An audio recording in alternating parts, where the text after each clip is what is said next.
Hi, everybody, and welcome to day 23 of my 30-day Facebook Live Language Facilitation Challenge. I've had a little bit of technical difficulties today, but hopefully we've got all that wired out and I can get on to today's video. The topic today, I'm talking about the moon and how you can use the moon as a language facilitation tool. 4 ways, actually, I'm going to tell you. And so this is a good time for this video because yesterday, which was May 15th, we had the new moon. And today is Ramadan. And both of those, the new moon time and Ramadan time, are times for cleansing and clearing out anything, habits, behaviors, situations that don't work for us anymore, and moving on and setting intentions to moving new things. So that's why today we're talking about the moon and how you can use the moon. And I see that Brianna's here. Hi, Brianna. She was with me the last time when I got stuck and I came back. Nice to see you. Brianna's here every day. Brianna is one of the moms. I'm just going to talk about you. One of the moms who's been watching my videos every day, and she's been working with her little guy and been able to get him to do some wonderful communicating already just by watching these videos. So I hope that these 30-day videos are helping you. Melissa's here and Angela's here too, my new friends. Thank you so much for joining me today on my Facebook Live. We're talking about the moon.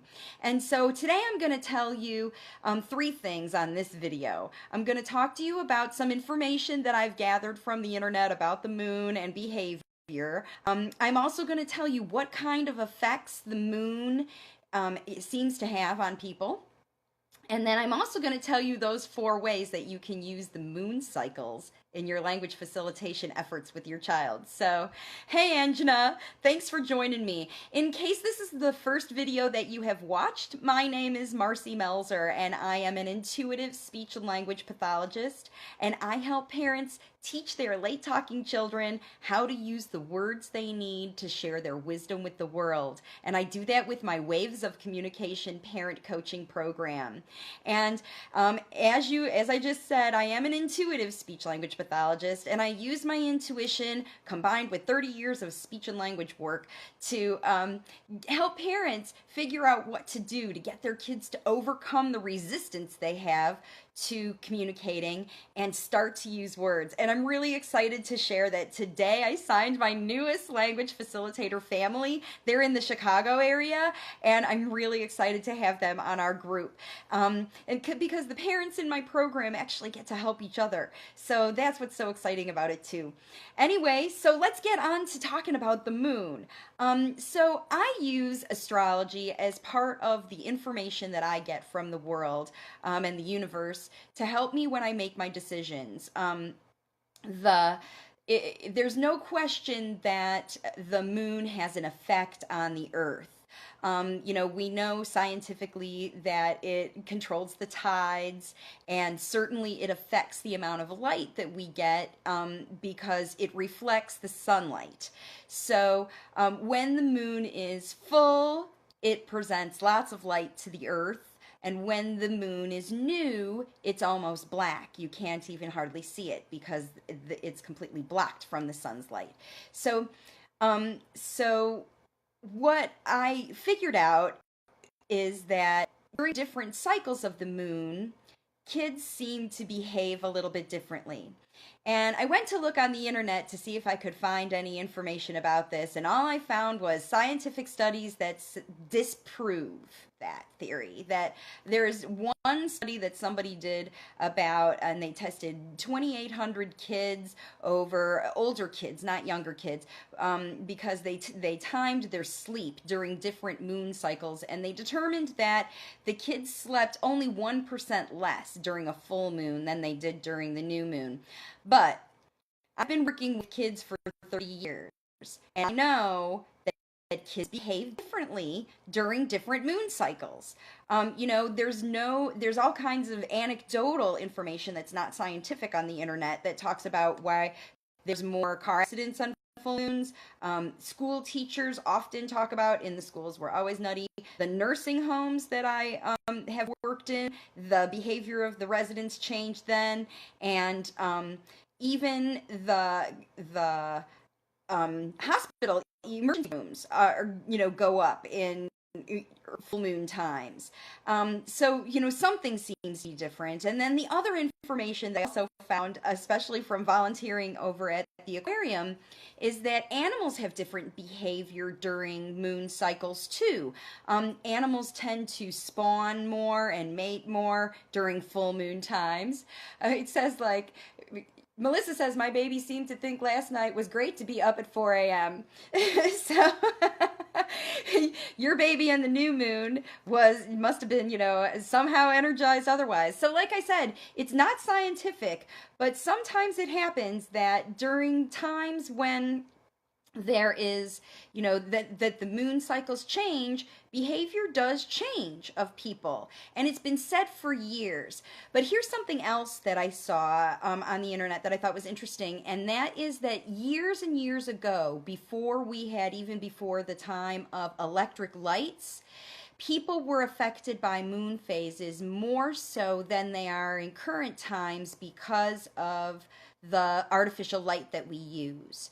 So, it used to be that, and of course it must happen in different areas of the country or the world, where it's very light for a long period of time and then it's very dark for a long period of time. People do adjust to the environment like that, but, I think too that it's just a matter of adjusting to different energy that's coming from the moon in those cycles, because the moon changes every month or so. We have a full moon every month and a new moon every month, and I know that the energy does change. So what I found from science is that it used to be that people who spent more time outdoors and the light changed naturally, they seem to be more affected by the moon than they are nowadays. And the other thing that I just that was my own theory, once again not scientific but my own theory, is that people, because of technology, because they're using tablets and phones and they're on them late into the night, they're skewing their nightlight hours, and they also are getting extra energy, electronic energy that comes from your phone, even though it's not, perceivable. There's other people that talk about that. So I think that, a lot of telephone use, if you're sleeping, if you're using it in bed and things like that, that can have effect on it. So before there was more technology and electricity in our lives, I think people were affected by the moon more. But young children don't have as much exposure to technology, most of them, that they do nowadays, but they don't as much. So anyway, like I said, I think that people are affected by the moon. I think that people are affected by the different times of it, and I know that I personally am. So that, and when I worked, in the community, and when I was working with people, and it was different phases of the moon, I could almost predict the kinds of behavior that I might see. Now, part of that might be because I'm intuitive anyway, and part of it might be because I knew the families that I worked with so well. But, I really think that the different times of the month, did relate to the moon phases. So that's the very unscientific theory behind why I think that this is an important topic.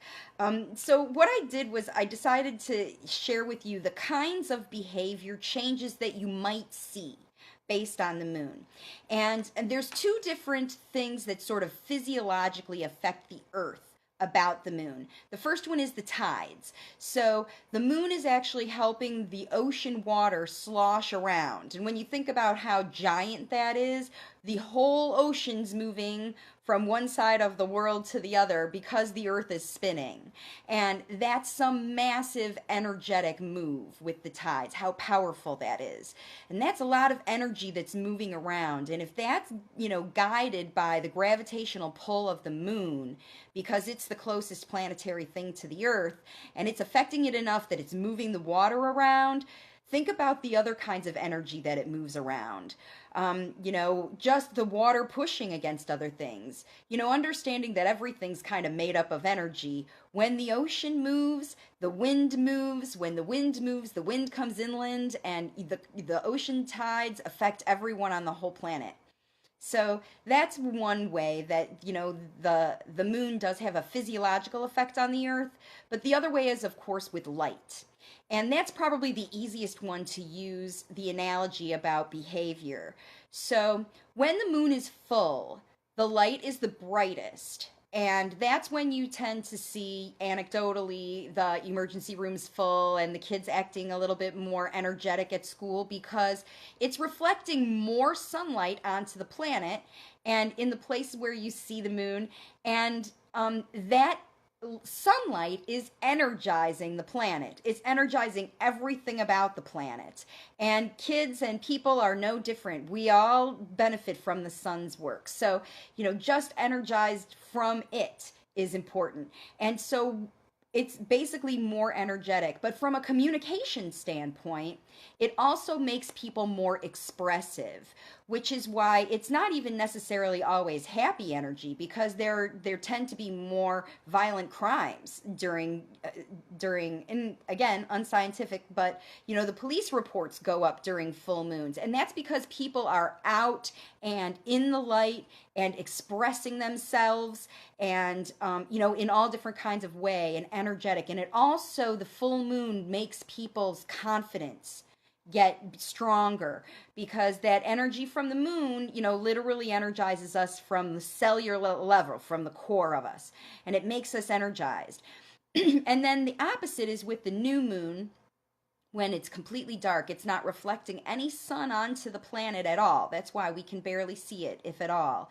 And so that causes the opposite kind of behavior. During a new moon, people tend to be more tired or sleepy, recharging their batteries, kind of like this Ramadan time, this new moon time.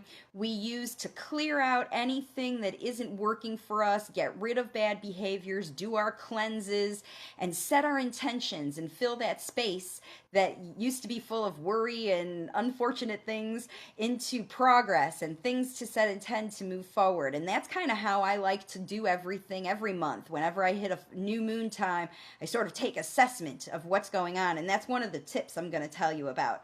But I wanted to let you know sort of the behaviors that you see in kids and people in general and the whole planet are going to be affected by the light that is projected, the sunlight that's just projected onto the earth, just from a physiological standpoint. And that's the difference that I see. More withdrawn, more introspective kind of communication and energy during new moon time, and more outward, expressive, communicative, tell it like it is, lay it on the line kind of stuff, out, show off kind of time happens more at the full moon time. So, now I want to tell you, the the people, like I said, people might not notice it if you spend a lot more time on technology or you spend a lot of time in artificial light. So again, but people who are in tune with nature, who love to spend time outdoors, so your kids who really connect to the earth, that really respond, you kind of notice cycles in them sometimes because they're so connected to the earth, those kids are going to be more affected by these moon cycles than kids who tend to spend more time on technology. So if you have a spirit kid, especially, if you have a child who's really intuitively connected with the planet and the earth and they love to explore things, then they could be a lot more affected by the moon. And that's a good thing because that means that you as a language facilitator parent have the moon on your side. You can use it as a tool. And that's what I'm going to show you how to do right now. And I see a couple likes about that. Oh, Alexandra says, especially right now, she's in sync with the phases. Yes, definitely. I think that it really is important. Right now, there's a lot going on in the astrology that is a very exciting time to begin a new journey. This is a really good time to be starting foundations because Taurus is where the new moon is right now, and Taurus is the constellation that's all about stability and creating foundations and setting your intentions. So the new moon in a time like Taurus, which is those foundations, is a great time for you to get out your toolbox and shine up the ones that are really working for you and start to dig in and use those strategies and tools. So that's what is great about the new moon. All right, so now I'm going to tell you the ways to use it. So the first one is if your child's behaviors especially if they're a spirit kid, especially if they're very connected, especially if you're very connected, like Alexandra, especially if you're very connected, then you really need to understand that if you notice something different in your child, if you know it comes up to be about new moon time and you start to see that behavior, that's kind of what you can give it credit for.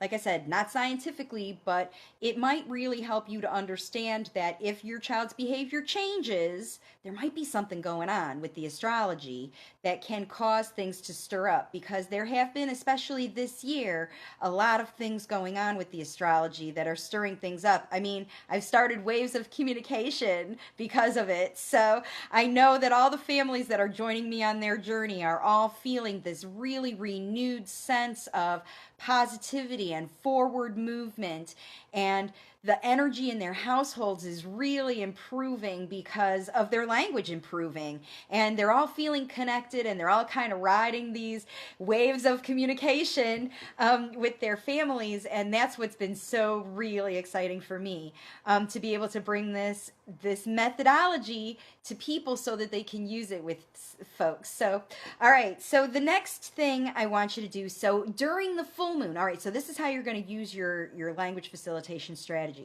During full moon time is when you're going to take advantage of that outward energetic, that's the time to get your kids to want to perform, because that energy is already here on the planet.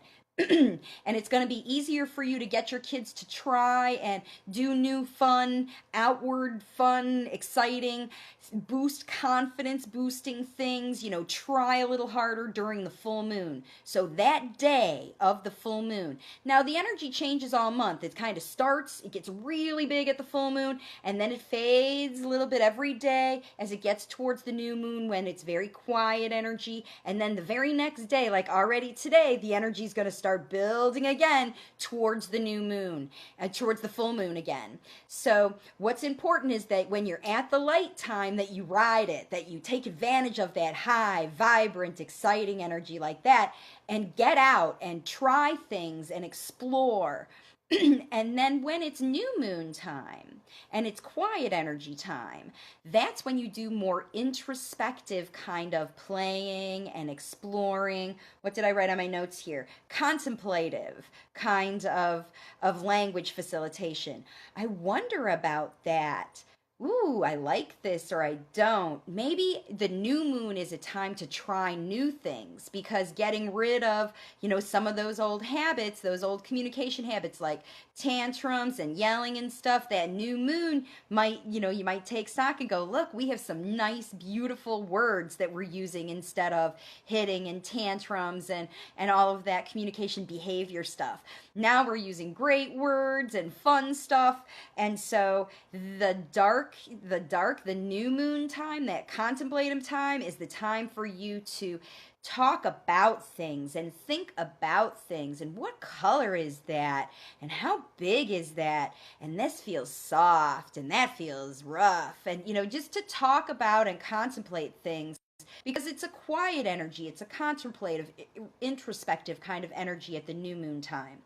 So the next thing, the last one I have is the one that I've been talking about all day today, and that's how you can set intentions with the new moon. So, like I said, it's a good time to take stock of the strategies that you're using right now, what kinds of things you've been doing, and at least once a month or once a moon cycle, you can you can really explore the strategies to find out, what things are working, what things are not, what new kinds of communication behaviors do we need to get rid of, because, we're replacing them all with words, all of that. That's what you're going to do to take advantage of every new moon, is set your new intentions, get yourself back on track and really enjoy this contemplative, special time. Connect with your child and really understand what's going on in that little head of theirs, and try to bring that wisdom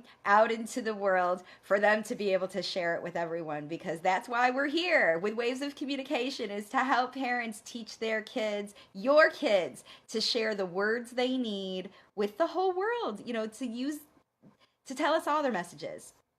So if you want to work with me, if you want to get your own language facilitation plan and, be part of my program and work with me the whole journey to get your child all the way from using nonverbal language, behaviors for language, into using words, real verbal language, then, you can reach out to me in a couple ways. You can send me a private message here on Facebook, or you can go to my Facebook or my website, wavesofcommunication.com, and you can see my free class there. It's a wonderful free class that talks about what late talking is and why parents are the best language facilitators. And that, plus this 30 days worth of videos I'm putting on here, it's all about helping parents understand that you are the ones that can do this, that can help your kids learn to use real words for language. And you can use every tool in your bag of language facilitation tricks, including the moon.